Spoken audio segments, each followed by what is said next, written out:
Hello, hello. I'm here with Sean Hanna, who's actually the previous editor of the Journal of Leadership and Organizational Studies, to talk about his new paper on authentic leadership fit.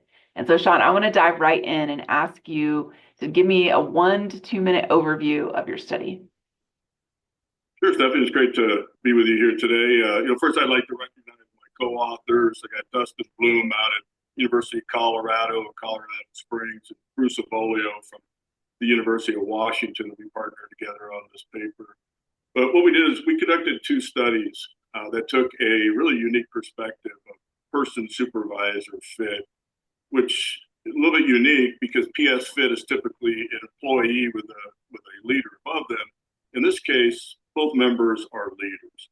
And so we call it hierarchical leader-leader fit. It's the fit between two different leaders. And then we look at what are the implications of that fit on the junior leaders' performance and their deviance. And so a lot of the research on leadership styles, and in this case, we studied the fit based off of authentic leadership style. Most of the research on style between leaders at two different levels has tended to focus on the trickle down effects of leader, the social learning effects as leadership flows down. But we know that there's many reasons why that social learning process might not occur. And so often you find misfit between leaders in their leadership style across different levels at any given point in time. And so that's what we were studying is what are the implications when you have higher or lower fit between two different leaders in their approach to leadership, in this case with authentic leadership style. And so we theorize when there's misfit, there's going to be a lot of problems, obviously, in that leader to leader dyad. It's going to affect negatively the junior leader, where there's not that compatibility with their style and the style of the leader above them. And so what we looked at was how it affects their outcomes and their behaviors as far as deviance and also performance as a leader in their organization. So we conducted two different field studies where we looked at this effect. We used polynomial regression with a surface response methodology to lay out the entire pattern of effects from the data. And we found, as hypothesized, that when there's misfit between the two leaders on their level of authentic leadership style, that junior leader tends to enact more interpersonal deviance, but they also perform lower as a leader with their own teams and their own followers. And so in that case, we had 360-degree external ratings of their performance as a leader, and that greatly suffered when there was a level of misfit. And on top of that, the magnitude of misfit also exponentially caused those deleterious effects. So the greater the misfit, the more deviance, the lower performance of the leader at that lower level. So that's kind of a nutshell of what we studied and what we found. Essentially, misfit is not good. Or as my old Ranger instructor used to say, it's ungood. And the greater of that misfit, the greater the problems become in that diet. That makes a ton of sense. So you want fit. I want to dive into the interpersonal deviance just because maybe everyone doesn't know what that means. What do you mean by interpersonal deviance? So interpersonal deviance is the way that an individual interacts with others in their social sphere, in this case, in a deviant way, right? Where they're manipulating them, taking advantage of them, abusing them, or otherwise mistreating other individuals around them. Okay, so And so that's we really hypothesize bad. in the study that when there's misfit in the relationship, there's a lot of psychological turmoil going on in the junior leaders. They're trying to deal with this issue of their misfit with their leader that causes frustration and anger and also consumes their cognitive resources so that they don't have as many resources to respond effectively and appropriately with other people in their social sphere, which can then result in that deviance. Okay, thanks for that. I think you've already explained, for the most part, how you did the study. So that makes me wonder, what are the implications of this for a manager or, it's a leader-leader study, so a lower or higher level leader who's experiencing misfit. Yeah, so from practical implications, I mean, if you place yourself in a manager in a company, for example, I mean, first of all, of course, deviance and performance really matter, right? These are important factors in organizations. So anything we can do to identify their causes is obviously a great thing for us as researchers. But really, what the research shows, I think, practically, is the dyad matters. Right? Bruce Avolio talks a lot about the locus of leadership. Right? Where does leadership come from? Well, we find that it comes in many ways, or at least significantly, I should say, from the dyad itself. That the dyadic fit predicts those outcomes even more so than the leadership of either of the leaders in the dyad. That there's a separate, distinct effect based just on the dyad fit. And so, in an organization, when you're thinking about this issue that a dyad matters, that when leaders' philosophies toward leadership are not congruent, right? The lower level leader will experience that loss of personal control, frustration, dissatisfaction, conflicting expectations. How should I lead? Knowing that I've got this leader above me who's evaluating me, that I have outcome dependency with them. I'm looking at them to give me information, resources, to give me a favorable performance review. Well, how I might think about leading is going to be influenced in many ways by that higher level leader. And as I look at their leadership style and think about the fit between it and my own, if there's that misfit, it's going to cause a lot of those issues that we talked about. Essentially, we're talking about two leaders that may not see eye to eye as far as how to lead. One leader might value transparency while the other completely lacks transparency. Mm-hmm. Some might use information as power. The other one, is wanting to be more free with information. The other one's holding their cards. Right? So what would happen when, let's say, we have an organizational downsizing coming up, and we've got to decide how much do we tell our employees? When do we tell our employees? How do we treat our employees during this downsizing? Those two leaders are not going to necessarily see eye to eye on how that should happen. You can imagine the interpersonal relationship issues that might happen there. The junior leader also may not feel free to lead in their own style, that they feel that they might have to conform to the leader above them so they don't get that disapproval from them. So a lot of things like that would just cause a lot of turmoil in the relationship, a lot of turmoil in the junior leader, and will impact how they act and behave to others. Yeah. So when you read the paper, it really seems like you expected this to all turn out this way, because that's what you hypothesized and that's what you found. Was there anything about the results that surprised you? Oh yeah, definitely, Stephanie. The biggest thing is we hypothesized that fit matters, right?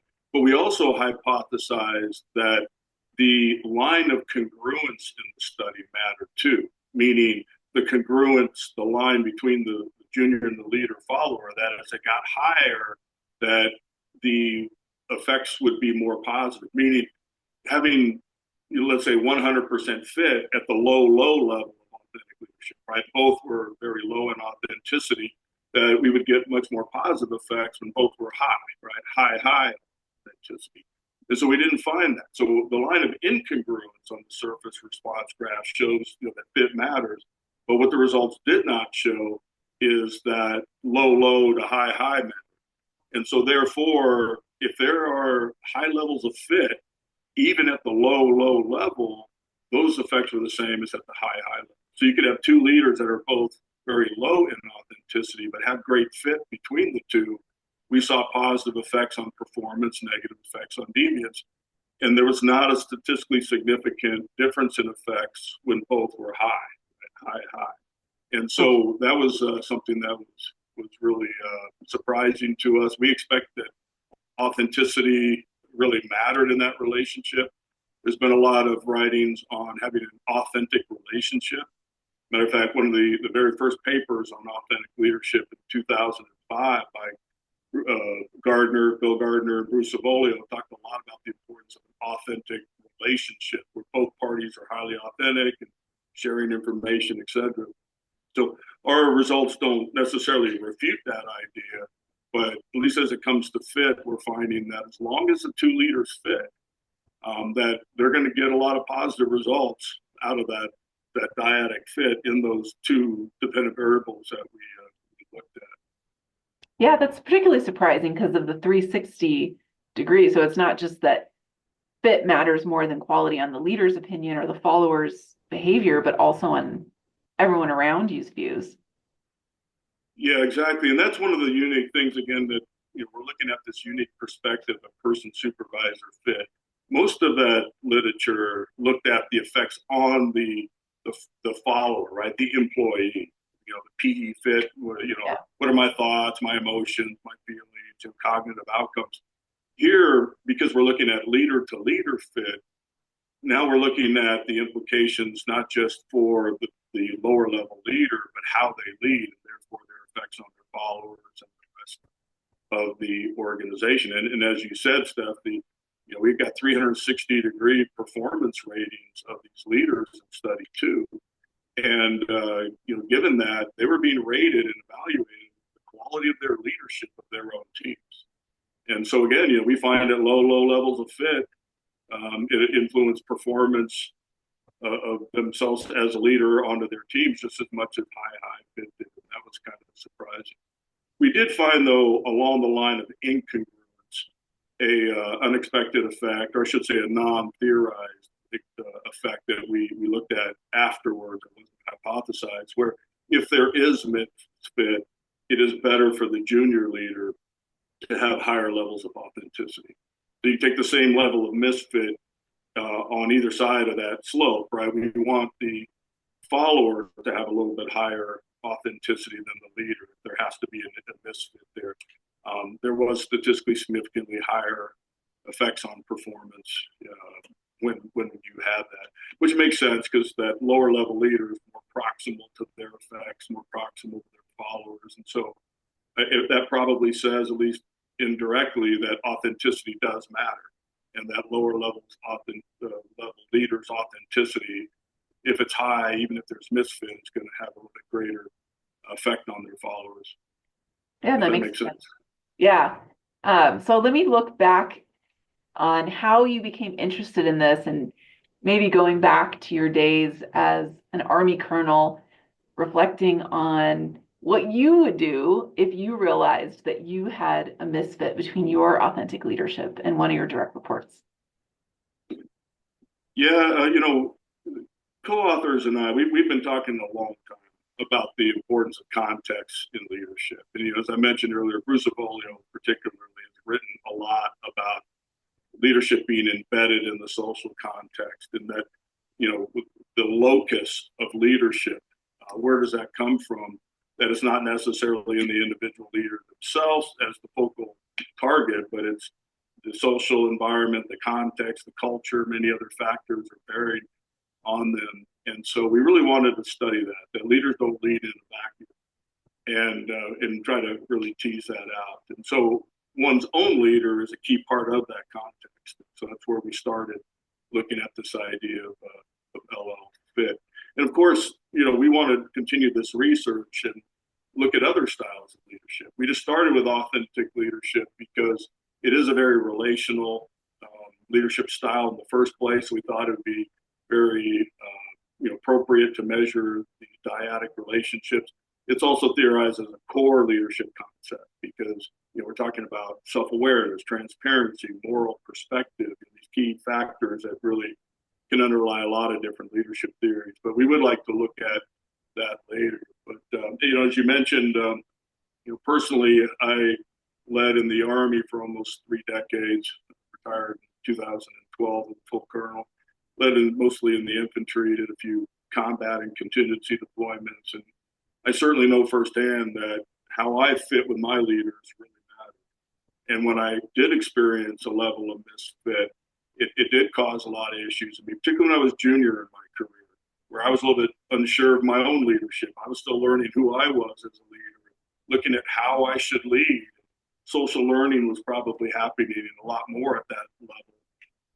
And so I noticed firsthand that consternation that happens when there's not that fit between you and the leader. You have to challenge yourself and kind of say, hey, do I have the appropriate approach to leadership, or maybe do they?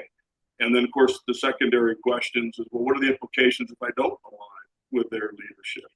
And, in the military particularly, we talk a lot about being a leadership team. because followers are exposed to multiple levels of leadership quite often. And we have to operate up and down across levels and across task forces and many other things. And so, we really have to think about what's the implication on our followers when the leadership team is not aligned around whatever it might be, in this case, like authentic leadership. If I put myself, I think you were kind of asking if I was a senior leader, and what are the implications and what might I do? That's where, as a senior leader, if you notice a misfit between you and your subordinate leaders, particularly on something as core as authenticity, I would hope that the first thing you would do is a gut check yourself, and ask yourself, where's my level of moral perspective, self-awareness, transparency, and all these other factors that we associate with being an authentic leader, making sure that you feel comfortable that you're coming from the right place on that stuff.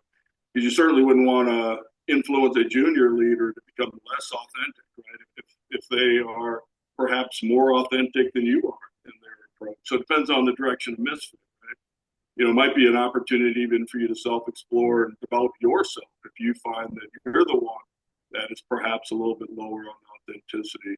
But if you flip that, we're really, I guess, talking about development, right? We're talking about identifying that we have a lower level leader that is perhaps not practicing the level of authentic leadership that we would hope for. And then we would need to go into our coaching and mentoring perspective and think about what we might need to do to increase that. And that's something that, is a future research idea that we haven't yet done, but combine this research that looks at the fit between two leaders on a leadership style at any one point in time with research on the social learning effects and the trickle down of leadership over time. Because when you think about if social learning is happening and the trickle down is happening, you're going to have progressively increasing levels of fit over time, perhaps. And that's something that I think really needs to be studied. Do you think everyone converges or parts ways are basically the two options? Find a different subordinate or a different direct report that might be a better fit. But that's a lot of food for thought today. Sean, thank you so much for your insights and your continued work in this area. If you want to know more, I'm sure you can reach out to Dr. Hanna and his co-authors. Sean, thanks for your time today. Thank you, Stephanie. Appreciate it. It's been great to be with you. You too.